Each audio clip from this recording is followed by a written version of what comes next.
আজকে সন্ধ্যার সময় ভীষণ সিঙ্গারা খেতে ইচ্ছে করছিল, ভাবলাম ইচ্ছে যখন করছে তাহলে বানিয়ে নিই। তার জন্য সবার প্রথমে বেশ কিছুটা পরিমাণে চিনেবাদাম লালচে করে ভেজে তুলে নিয়ে ওই একই তেলের মধ্যে থেতো করে রাখা কাঁচা লঙ্কা আদাটাকে হালকা করে ভাজা করে নিয়ে আগে থেকে সেদ্ধ করে ছোটো ছোটো টুকরো করে রাখা আলুটাকে নুন হলুদ দিয়ে হালকা করে ভাজা করে নিই। তার মধ্যে সামান্য পরিমাণ জিরের গুঁড়ো, লঙ্কার গুঁড়ো, একটু মিষ্টি আর ভেজে রাখা চিনেবাদাম দিয়ে সব কিছু ভালো করে মিশিয়ে নিই। ভাজা গুঁড়োর মশলা ছড়িয়ে দিয়ে তৈরি করে নিলাম আলুর পুরটি।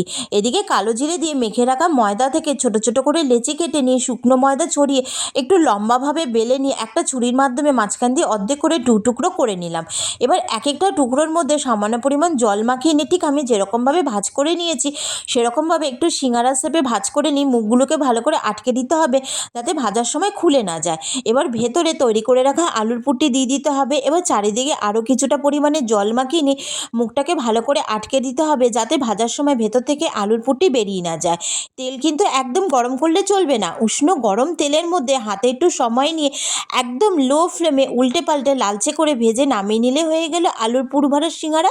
আর সন্ধ্যার সময় গরম গরম এক কাপ চায়ের সাথে গরম গরম সিঙ্গারা খেতে তো দারুণ লাগলো।